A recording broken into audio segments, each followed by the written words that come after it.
Bonjour tout le monde, j'espère que vous allez bien. On se retrouve aujourd'hui pour une nouvelle vidéo dans laquelle je vais vous présenter 3 idées de repas qui vont être sans gluten, vegan et plutôt riches en protéines. En fait, cette idée de vidéo m'est venue parce que dernièrement je discutais avec une amie qui mange sans gluten et vegan et qui me disait que parfois c'était pas forcément évident d'atteindre ses objectifs en termes de protéines par rapport à sa pratique sportive, aux objectifs qu'elle a tout simplement, sans forcément consommer de protéines en poudre, et parfois elle avait pas envie de consommer des protéines en poudre tout le temps. Donc je me suis dit que ça pouvait être intéressant de vous proposer quelques idées de repas que j'ai dans mon quotidien, que je mange, même si je ne mange pas sans gluten. Je pense que si vous connaissez ma chaîne, vous savez qu'il y a beaucoup de choses avec du gluten que je mange, notamment du sétan qui est une source de protéines que j'adore et que je fais très régulièrement et qui me permet généralement d'atteindre de très gros apports en protéines, mais ça va vraiment être basé sur du gluten. Le sétan c'est littéralement du gluten. Et après c'est vrai que je mange pas mal de pâtes, de pain, etc. Donc aujourd'hui je vais vous montrer des idées de recettes comme ça que j'adore faire régulièrement, tout simplement parce que ce mois-ci je fais mon défi des enveloppes budgétaires, donc je me suis fixé une enveloppe pour l'alimentation. Je peux pas particulièrement aller acheter des ingrédients spécifiques qui parfois peuvent coûter un peu plus cher, surtout quand on les achète la première fois on va dire, puisqu'après on les utilise plusieurs fois. Et c'est vrai que vu que mon budget du mois était déjà établi, j'ai décidé de faire avec ce que j'avais un petit peu chez moi. Mais je trouve que c'est justement l'occasion de vous partager des recettes qui sont vraiment des valeurs sûres pour moi et que j'adore. Au niveau des protéines, ce qui fait que ça peut parfois être un petit peu plus dur à atteindre quand on mange vegan et sans gluten, même si c'est loin d'être impossible d'atteindre des apports suffisants, voire très importants en protéines quand on est dans cette situation-là, c'est qu'en fait le gluten généralement amène quand même pas mal de protéines dans les aliments qui en contiennent. Et par exemple si on compare des pâtes de blé avec des pâtes sans gluten, très souvent il va y avoir plus de protéines. Dans les pâtes de blé on va être aux alentours de 12-13 grammes de protéines, alors que sur la plupart des pâtes sans gluten du commerce on va être sur des pâtes à base de maïs et ça va contenir à peu près la moitié de protéines, donc plutôt aux alentours de 6 grammes. Pareil pour le riz, ça contient à peu près 2 à 3 fois moins de protéines que des pâtes. Ce qui peut être intéressant c'est d'intégrer d'autres sources de céréales qui vont contenir plus de protéines, comme par exemple le sarrasin, le quinoa qui contiennent aux alentours de 13-14 grammes de protéines. C'est juste que généralement c'est un peu plus cher que des pâtes de blé, donc ça peut faire un petit peu monter le budget, mais ça peut quand même s'intégrer dans une alimentation petit budget. Il y a aussi tout ce qui est fait avec des légumineuses comme les pâtes de légumineuses, le riz de légumineuses, la farine de légumineuses. Ça peut vraiment aider à monter ses apports en protéines puisque ça peut remplacer des sources de féculents dans l'assiette tout en ayant à peu près 20-25 grammes de protéines au 100 grammes, ce qui est littéralement 2 fois plus que des pâtes de blé, et dans ce cas-là ça peut être très intéressant. Au niveau des protéines, elles vont avoir un rôle structurel dans notre corps, donc pour tout ce qui est masse musculaire, pour tout ce qui est la peau, les cheveux, etc. Ça va jouer aussi un rôle dans notre immunité. Globalement, l'ANSES recommande de ne pas être en dessous de 0,8 g de protéines par kilo de masse corporelle. Donc ça veut dire que si vous faites par exemple 60 kg, c'est bien de ne pas être en dessous de 50 g de protéines. Ça veut pas dire que c'est un maximum à atteindre, c'est vraiment le minimum qu'il faut atteindre en fait. Et après on considère que les apports en protéines doivent être entre 10 et 27% de nos apports caloriques journaliers. Généralement moi j'aime bien être aux alentours de 15%. Ça correspond bien tout simplement à mon équilibre alimentaire, à ma pratique sportive. Je trouve que c'est ce qui s'adapte bien pour moi. Donc ce que je vais vous proposer aujourd'hui, ce sera dans ces alentours là. Bien évidemment, vous me connaissez, je vous proposerai plein de solutions au fur et à mesure de la vidéo pour adapter. Si vous voulez être à plus de protéines, si vous n'avez pas besoin d'autant de protéines, s'il y a telle ou telle chose que vous ne pouvez pas manger, si vous avez des contraintes économiques, etc. Tout ça, je l'aborderai bien évidemment dans la vidéo. Donc c'est parti pour le menu de la journée. Là, je vais vous montrer ce que je mange sur une journée au final, avec vraiment 3 recettes principales, une petite recette bonus de snack, et en sachant que là, j'ai pris un café au lait de soja ce matin en me réveillant. J'essaye d'espacer la consommation de caféine de mes repas. Ça me permet de vraiment très bien assimiler le fer et d'avoir un très bon taux de fer dans le sang, puisqu'à un moment dans ma vie j'ai été un peu basse avant d'être végane pour le coup. C'est vrai que j'y fais quand même pas mal attention, c'est quelque chose sur lequel vous pouvez jouer. Si vous avez tendance à être un petit peu bas en fer, c'est d'espacer vraiment la prise de thé, café, des repas. Donc voilà, je l'ai pris avec du lait de soja ce matin. Normalement je le prends avec du lait d'avoine, mais là c'était pas forcément traumatisant pour moi de varier un peu. Je préfère le lait d'avoine, mais mon deuxième lait végétal préféré c'est le lait de soja, donc ça me va très bien. Et c'est une très bonne source de protéines, donc c'est parti, on va passer à mon vrai petit déjeuner. Alors pour le petit déjeuner, on va partir sur quelque chose que j'adore faire quand il fait un peu chaud comme maintenant. C'est vraiment frais et très agréable, et ça va avoir environ 16 grammes de protéines. C'est un bol de yaourt. Donc j'utilise du yaourt de soja classique, et vraiment ma passion du moment c'est la crème de marron. Donc là j'ai presque fini le pot, je m'en reprendrai un après, c'est tellement bon. Vraiment je trouve ça merveilleux avec du yaourt. J'en mets un peu dedans, je pèse simplement pour voir à peu près ce que je mets dedans. Donc voilà, je vais m'en garder un petit peu pour me refaire un petit yaourt un peu plus tard potentiellement. La crème de marron c'est vraiment un moyen très simple de venir sucrer son yaourt et c'est tellement bon. J'ajoute ensuite quelques amandes, donc une dizaine de grammes je pense, voilà, c'est parfait. C'est très intéressant les amandes, vous pouvez varier avec des noisettes, avec des cacahuètes, avec des noix de pécan, enfin tout ce que vous voulez. Et je viens ajouter des petits crispies protéinés, alors ça c'est parce que j'en ai dans mes placards. Vous pouvez très bien mettre simplement plus d'amandes, mettre des pétales de maïs, mettre autre chose qui vient amener un petit peu de croquant. Et j'accompagne mon petit yaourt bol avec de la pêche. En hiver j'aime beaucoup mettre de la poire, j'aime bien mettre du kiwi aussi. Parfois je le mets dans le yaourt, mais là j'avais vraiment envie que le goût ce soit la crème de marron dans mon yaourt. Et du coup j'ai mis la pêche à côté. Ça viendra amener aussi un côté très frais et vraiment je trouve ça tellement bon. J'adore ce petit déjeuner. Je vous le recommande vivement. Vous pouvez substituer le yaourt de soja par du skyr vegan à l'amande de Moraes qu'on va trouver en magasin bio, qui est vraiment très bon aussi, qui pour le coup est plus protéiné que celui-ci et qui peut être une très bonne alternative aussi. Alors on est un peu à contre-jour, mais j'avais pas d'autres endroits pour vous poser, pour vous montrer cette recette. C'est une recette que j'aime énormément faire au quotidien. Très souvent je la fais les jours où je fais du tennis parce que ça me permet d'avoir une recette vraiment très riche en protéines. Et ce que j'adore, c'est qu'elle vient combiner plein de sources de protéines différentes.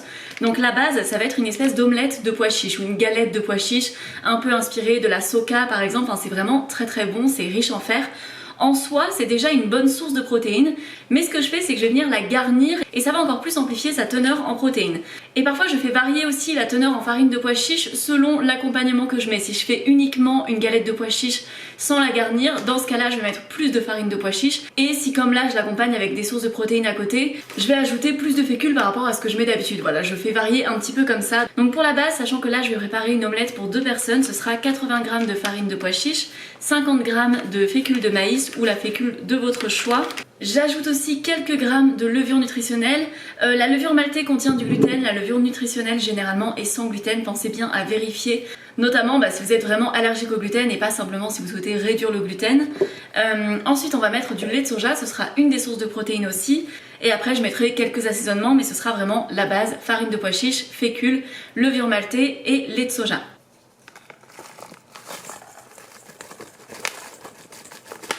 Une fois que j'ai mélangé la farine de pois chiches, la fécule et la levure nutritionnelle, je viens ajouter 320 ml de lait végétal, en sachant que vous pouvez très bien mettre de l'eau si vous voulez, ce sera plus économique. Moi j'aime bien la texture que donne le lait de soja, mais si jamais vous voulez pas mettre de lait de soja, vous pouvez très bien mettre simplement de l'eau. Ce serait plus économique que de mettre du lait d'amande qui n'apporterait pas énormément à la recette, qui coûte quand même assez cher et qui contient vraiment majoritairement de l'eau. J'ajoute ensuite un petit peu tout ce que j'ai sous la main pour donner du goût. On peut vraiment donner le goût que l'on souhaite à cette recette.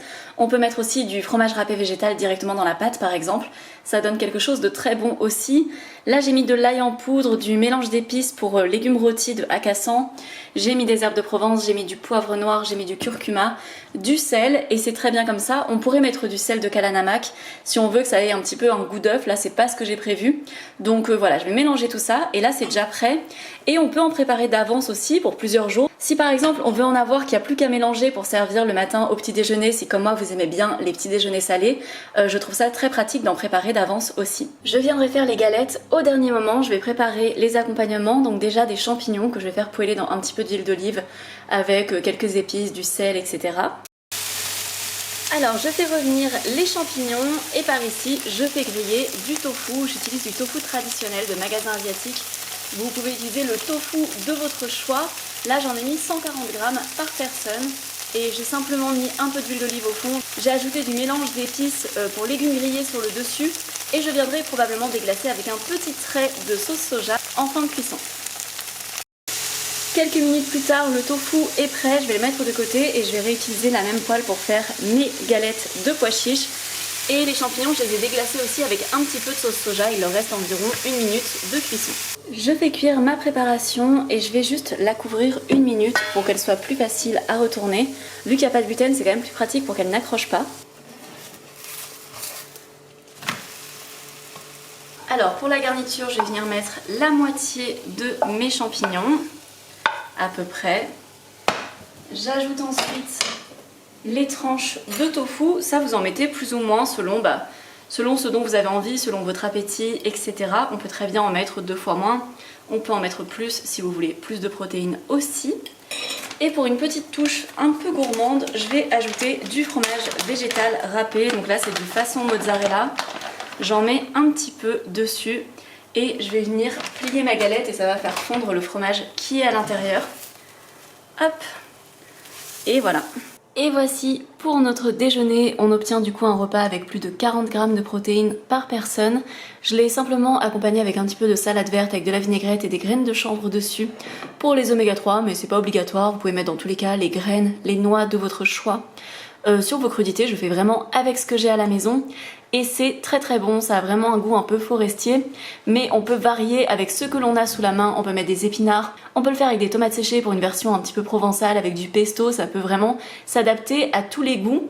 Et parfois j'en fais aussi simplement avec du houmous et je trouve ça très très bon aussi. Alors je suis dégoûtée parce que ce soir j'avais prévu de faire des maquis et des california avec du riz rond. Donc là il est 15h30, je voulais mettre mon riz à cuire comme ça il aurait été bien froid pour ce soir. Et je me rends compte que je n'en ai plus du tout. C'est un riz qu'on achète par paquet de 5 kilos, donc on a un peu l'habitude d'en avoir en abondance on va dire. Et là malheureusement ce n'est pas le cas, donc je vais directement le mettre sur ma liste pour le mois prochain. Et à la place de faire des maquis, on va donc faire des petits bols façon maquis, donc avec exactement les mêmes ingrédients mais avec du riz basmati à la place du riz rond. Ce sera très bien aussi, vous pouvez tout à fait mettre une autre céréale à la place pour faire un bol composé comme ça. Mettre du quinoa par exemple, ça marche très bien. Vous pouvez mettre du sarrasin, vous pouvez mettre des mélanges de céréales aussi, enfin voilà, vous pouvez mettre ce que vous voulez. Donc je vais faire cuire mon riz par absorption, je vais ajouter un couvercle pour économiser au niveau de l'énergie de cuisson. Et là j'en ai préparé pour 2 fois. J'avais prévu de faire double dose de riz pour que demain on ait justement des pokéballs et que ce soir on ait des maquis. Mais du coup je fais quand même double dose de riz et on mangera à peu près la même chose ce soir et demain, même si on variera les sources de protéines. C'est souvent ce que l'on fait en fait pour s'avancer dans notre manière de cuisiner, vu qu'il y a pas mal de repas le midi où Didier n'est pas à la maison aussi et où il emmène sa lunchbox. C'est qu'on fait des bases communes et après on change 1 ou 2 ingrédients, ce qui permet de ne pas manger la même chose, mais de ne pas forcément se rajouter trop de temps de préparation. Alors ces derniers temps j'ai une vraie passion pour cette espèce de goûter que parfois je mange aussi en dessert. En fait c'est quand j'ai envie d'une petite touche sucrée mais que j'ai pas non plus hyper faim, je trouve que ça remplit parfaitement ce rôle là. C'est une banane sur laquelle je mets un petit peu de purée de noisettes. Vraiment, je vous recommande la purée de noisettes de Koro, elle est incroyable. Cette vidéo n'est pas sponsorisée, mais vous savez que parfois je suis sponsorisée par Koro et que dans tous les cas, ce sont des produits que j'utilise tout le temps. C'est valable pour Casidomi aussi. Là, ce sont des petites pépites de chocolat que j'ai depuis super longtemps. C'est vraiment trop pratique et trop bon. Et j'ai aussi mis quelques cornflakes, tout simplement parce que Didier vient de se faire un bol de céréales avec du lait de soja, que ça m'a donné envie de rajouter quelques cornflakes en plus sur mon petit goûter et vraiment je vais me régaler, j'aime trop ce goûter. Parfois j'ajoute un petit peu de yaourt skyr vegan aussi ou du yaourt de soja, mais là j'avais envie de le manger tel quel. Alors il est 18h45, on devrait manger plutôt tôt ce soir, donc là je vais préparer tous les ingrédients pour nos petits bols de ce soir et après on va probablement aller marcher une petite heure parce qu'on n'est pas énormément allé marcher aujourd'hui. Donc on aime bien prendre le temps d'aller se promener. Je vais préparer du tempeh. Le tempeh c'est une super source de protéines, c'est à base de soja comme le tofu, mais ce sont des graines entières qui ont fermenté, c'est un procédé de fabrication très différent. Au niveau des valeurs nutritionnelles, pareil, c'est une très bonne source de protéines, de calcium. Moi je trouve ça vraiment très bon, je l'achète en magasin asiatique. Et en termes de prix, c'est vraiment très intéressant, c'est à 2,95€ pour 400 grammes. Et encore, je crois que mon magasin asiatique est un peu cher. Je sais qu'on peut le trouver pour beaucoup moins cher. Je vais mettre aussi un petit peu de concombre, je vais râper des carottes, je vais mettre de l'avocat. Je suis contente, je l'ai ouvert pour voir à quoi il ressemblait et il est vraiment bien. J'avais peur qu'il soit soit trop mûr, soit pas assez mûr, on sait jamais avec les avocats. J'aurai encore la surprise avec la mangue. Et sur le dessus je mettrai des petites graines de sésame et je vais aussi utiliser de l'huile de sésame et de la sauce soja dans ma préparation. Dans un petit peu d'huile de sésame je fais revenir mon tempeh, j'ai pris 100 grammes par personne, je trouve que c'est une bonne portion. On peut ajuster selon son appétit bien évidemment. Je vais laisser griller ça tranquillement, je vais le couvrir et après je viendrai mettre juste un petit peu d'eau pour que ça fasse une espèce de fausse cuisson à la vapeur et ça va retirer un petit peu l'amertume qu'on peut avoir parfois dans le tempeh. Didier n'aime pas l'avocat, donc je vais me mettre un quart d'avocat pour moi, j'aurai un autre quart pour demain, et après le reste j'utiliserai probablement en tartine, je pense. Et évidemment il fallait bien que je fasse une bourde quelque part, j'ai utilisé de la sauce soja ce midi, et je viens de me rappeler que la sauce soja, il y a du gluten dedans, puisqu'il y a un petit peu de blé, mais la sauce tamari n'a pas de gluten. Là j'ai plus de tamari sous la main, mais par contre j'ai de la sauce huître vegan qui est sur une base de tamari et qui donc n'a pas de gluten. Donc là j'utilise ça pour mon tempeh. Elle est un peu plus nappante et caramélisée, mais ça le fera très bien aussi. Et voilà, c'est juste le petit détail. Je l'écrirai dans tous les cas pour la recette de ce midi aussi, pour ne pas que d'autres personnes fassent l'erreur, notamment si vous voulez cuisiner sans gluten pour d'autres personnes.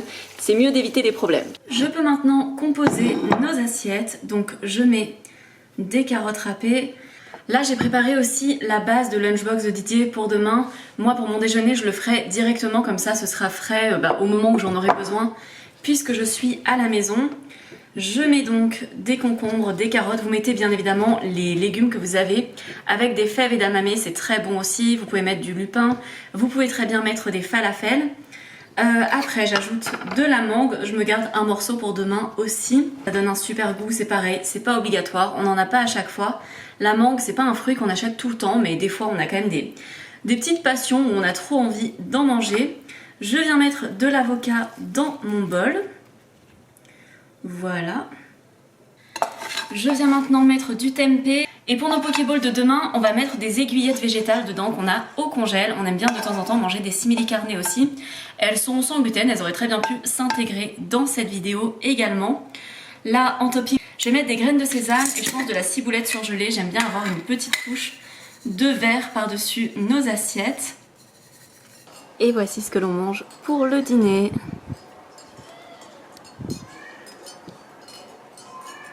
Nous sommes rentrés de notre petite balade digestive, on va maintenant faire un petit peu le bilan de cette journée. Donc sur la partie valeur nutritionnelle, si jamais c'est quelque chose qui est compliqué pour vous, n'hésitez pas à ne pas forcément regarder ce moment-là, parce que je sais que parfois ça peut être un petit peu trigger de voir sur ces aspects-là. Bien évidemment, dans le cadre de mes vidéos, ce n'est pas pour vous inciter à manger moins, à réduire vos calories ou ce genre de choses, pas du tout. Vraiment, on a besoin de manger suffisamment pour être en bonne santé, c'est vraiment pas le but de tout ça.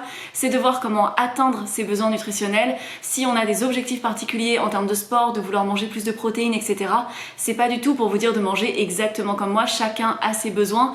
Là je vous mets un exemple sur la journée d'une journée qui m'a très bien convenu d'un point de vue apport nutritionnel par rapport à mon métabolisme, par rapport à mon activité, mais bien sûr vous adaptez. Si vous avez besoin de manger plus, vous mangez plus. Si vous avez besoin de manger moins, vous mangez moins. Vraiment faites bien attention à vous sur ça. Les réseaux sociaux ça peut être très dangereux d'un point de vue comparaison et tout ça, donc c'était le petit disclaimer sur cette partie là. Donc en termes de valeur nutritionnelle, je vous avais dit que l'objectif pour moi aujourd'hui c'était d'atteindre 15% de protéines, c'est à peu près l'objectif que j'ai au quotidien, 15% de mes apports caloriques, et donc là j'ai atteint 18%. Donc on est sur une journée un peu plus concentrée en protéines que ce que je fais d'habitude, parce que j'avais envie d'axer un petit peu sur toutes les choses que l'on peut faire quand on a pour objectif de manger vegan et sans gluten.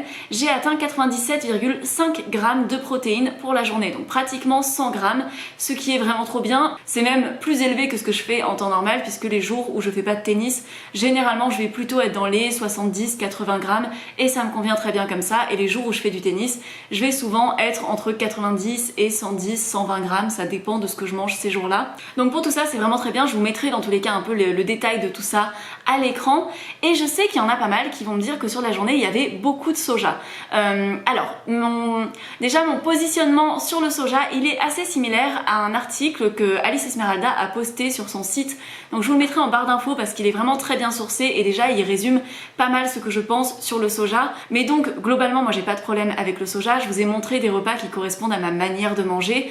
En temps normal je mange pas forcément autant de soja tous les jours, déjà parce que je mange du gluten, donc j'ai souvent tendance à manger du sétan ou d'autres choses, et même de manière générale je peux très bien ne pas manger de soja du tout pendant une journée, plusieurs jours, etc.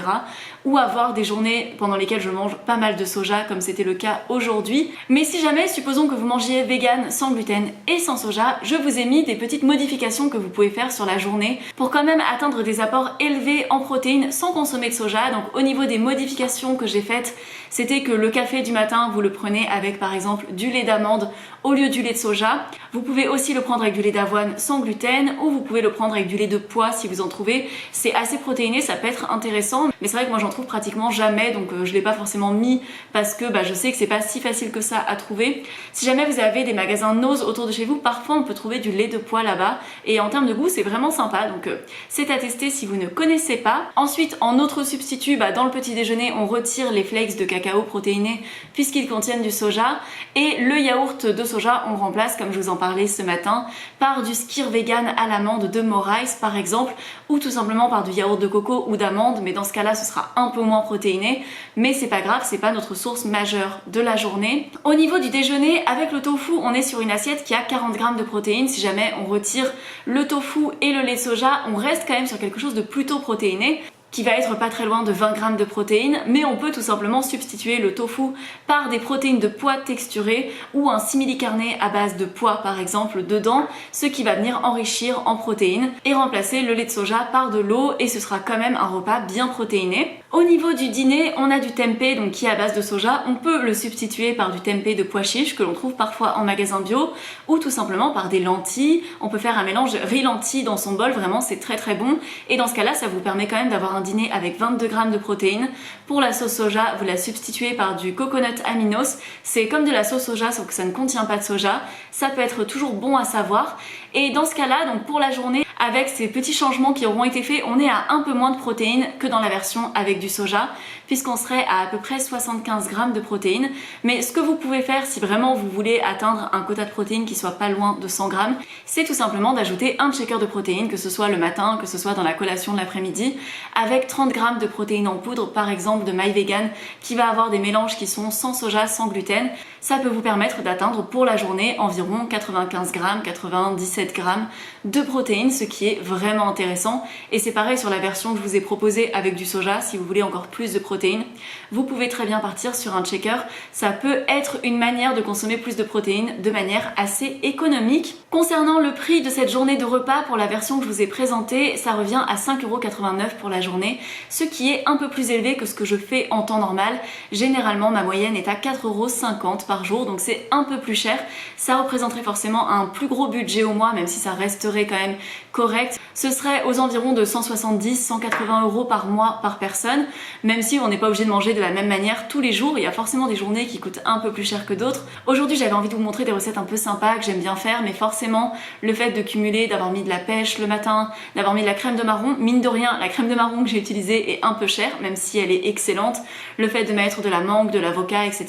Ce sont des choix qui augmentent un petit peu la note, que l'on peut très bien substituer ou diminuer en quantité, ou voilà, faire le choix entre certains pour diminuer ce budget. J'avais envie de proposer quelque chose que vous puissiez adapter dans tous les cas à votre situation, que vous soyez intolérant au gluten, au soja, que vous ayez un petit budget. C'était simplement pour vous donner une trame. J'espère vraiment que cette vidéo vous a plu. N'hésitez pas à me dire s'il y a d'autres types de défis, on va dire, même si c'est pas vraiment un défi parce que c'est littéralement des recettes que je mange tout le temps, même si j'ai tendance à utiliser de la sauce soja avec du gluten, mais ça se substitue très facilement avec du tamari. Voilà, n'hésitez pas à me dire si vous avez des particularités alimentaires, des choses que vous aimeriez que je teste. Moi c'est vrai que j'aime bien faire ce genre de choses, je trouve que ça pousse toujours un petit peu à la créativité. N'hésitez pas à me laisser un commentaire ou un like, ça soutient énormément mon référencement. Vous pouvez aussi vous abonner à la chaîne si ce n'est pas déjà fait, ça vous permet de ne rien manquer de ce que je poste. Je poste environ une vidéo tous les 5 jours, et on peut aussi se retrouver sur Instagram, c'est Mûre et Noisette également. Et c'est tout pour moi, je vous fais de très gros bisous et je vous dis à dans environ 5 jours. Ciao ciao!